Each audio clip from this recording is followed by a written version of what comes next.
সবাই খুব ওই শেষ পর্যন্ত সে একটা বিষয় ব্যাখ্যা করবে। আমি কিছু পয়েন্টের উপর কথা বলছি। প্রথমত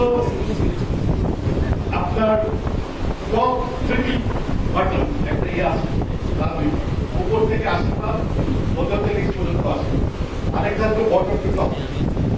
আমাদের মাননীয় ভারপ্রাপ্ত চেয়ারম্যান যে পলিসি দিয়েছেন, তৃণমূল থেকে নেতৃত্ব আস্তে আস্তে জেলা পর্যায়ে আসবে, আমরা সেই দিকে ধাবিত হচ্ছি। আমাদেরকে দায়িত্ব দেওয়ার পর কয়েকটি কঠিন সিদ্ধান্ত আমরা নিয়েছি। প্রথম সিদ্ধান্ত আমরা 6 জনে মিলে নিয়েছি যে মাননীয় ভারপ্রাপ্ত চেয়ারম্যান একটি কাজের জন্য আমাদের এখানে পাঠিয়েছেন, নেতৃত্ব দেওয়ার জন্য নয়। আমরা প্রতিজ্ঞাবদ্ধ হয়েছি মাননীয় ভারপ্রাপ্ত চেয়ারম্যানের ওই আস্থাকে আমরা মাথায় রেখে আমরা কে কি হব ওই স্বপ্ন না দেখে এই দলের একটি গণতান্ত্রিক পদ্ধতি সাতক্ষীরা জেলায় রূপান্তরিত করা, এই ব্যাপারে আমরা প্রতিজ্ঞাবদ্ধ। এই লক্ষ্যে আমরা 6 জনের প্রথম দিন কমিটিকে সমস্ত ওয়ার্ড, ইউনিয়ন এবং উপজেলা কমিটিগুলো বিলুপ্ত করেছিলাম।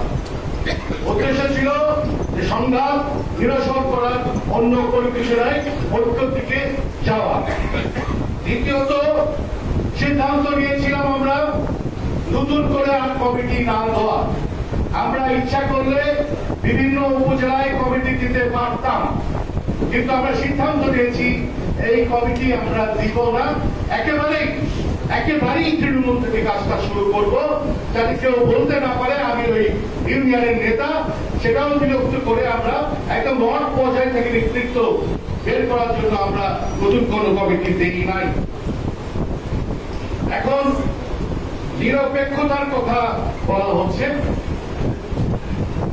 আমরা প্রতিজ্ঞা করেছি আমাদের এ ব্যাপারে কোনো সন্দেহ নেই, কোনো সন্দেহ নেই।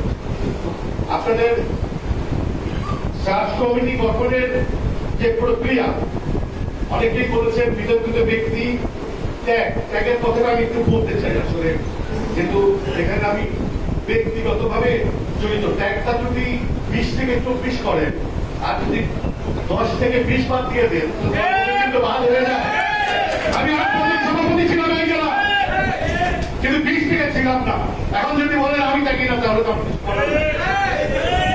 ত্যাগ এক এক সময় এক এক ব্যক্তি এক এক সময় ত্যাগ করেছে, সেই প্রত্যেকের ত্যাগের মূল্যায়ন। এটা কোনো বিশেষ সময় না, 22 থেকে 24 আর 20 থেকে 24।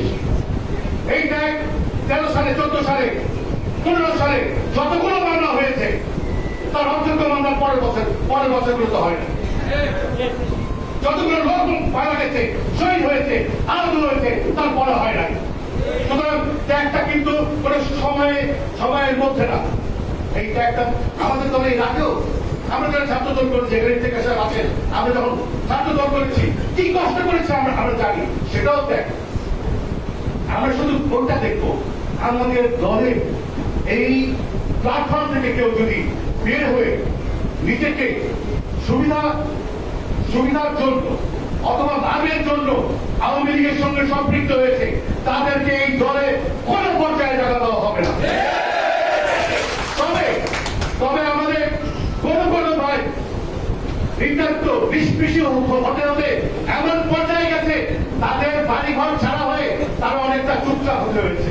সুতরাং বুঝতে হবে, একজন ধরেন 22 সাল থেকে চুপচাপ, এর আগে পর্যন্ত তার ছিল ব্যবসা বাণিজ্য সব তো গেছে, তার পরিবার গেছে, সে নিশ্চয় ঢাকায় হয়তো সাইকেল রিক্সা চালাচ্ছে। আর বুঝতে হবে আমাদের এই সমস্যাগুলো। আমরা দেখবো আওয়ামী লীগের সঙ্গে সম্পৃক্ত হয়েছে কিনা লাভের জন্য, এইটা আমরা মারাত্মক ভাবে দেখবো, অথবা দলের ভাবমূর্তি যারা নষ্ট করছে, এটাও আমরা মারাত্মক ভাবে দেখবো। দলের যে ভাবমূর্তি নষ্ট, এই ব্যাপারটা কিন্তু আমাদেরকে ডকুমেন্টেড পেতে হবে। এটা একজন আপনি এসে বলবেন, উনি এসে বললেন, এইভাবে হবে না। আরেকটা নিরপেক্ষতা, আমরা সার্চ কমিটিটা এমন ভাবে গঠন করতে চাই, একটা উপজেলা 12টা ইউনিয়ন, আশাশুড়িতে 11টা, দেবাগায় 5টা, তো ওখানে নেতা কারা কারা আমরা জানি। আমি প্রেসিডেন্ট ছিলাম, এখানে 3 জন সেক্রেটারি আমার সাথে আছে, আলিম ভাই, তরিকুল হাসান, তাহলে এই 3 জনকে আমি সেক্রেটারি হিসেবে পেয়েছি। তেমনি ভাবে উপজেলা পর্যায়ে আমি শিখি, ভালোভাবে শিখি। এখন কোন নেতার কোন মতামতকে আমরা অপেক্ষা করবো, হয়তো কোন নেতা 2 জনকে আমরা সম্মান দিব, বা একজন নেতা বলছে আমি ক্যান্ডিডেট হতে চাই, আমি ইউনিয়ন পর্যায়ে বা উপজেলা পর্যায়ে ক্যান্ডিডেট হতে চাই, তাকেও আমরা সম্মান দেওয়ার চেষ্টা করবো।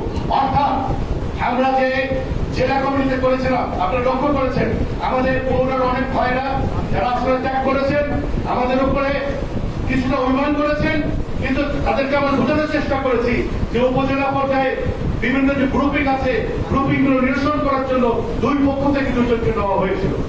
ঠিক তেমনি ভাবে সার্চ কমিটি গুলো আমাদের নিজস্ব কোনো লোক নাই।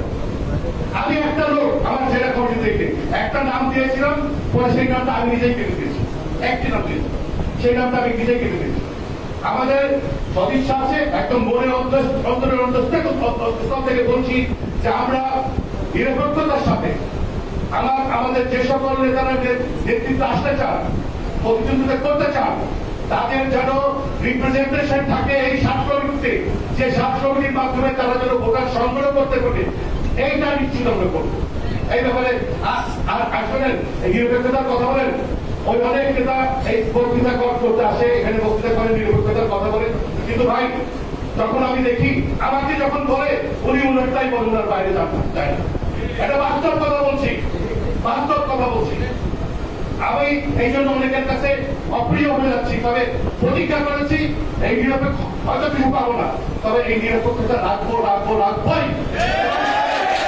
এবং তারেক রহমানকে এই আস্থা দিতে চাই যে আমরা নিরপেক্ষতার মধ্যে অ্যাপ্লিকেশন করতে চাই, করতে পারবো না সেগুলো ব্যাপার, বাট করতে চাই, এটা সরকার শতভাগ।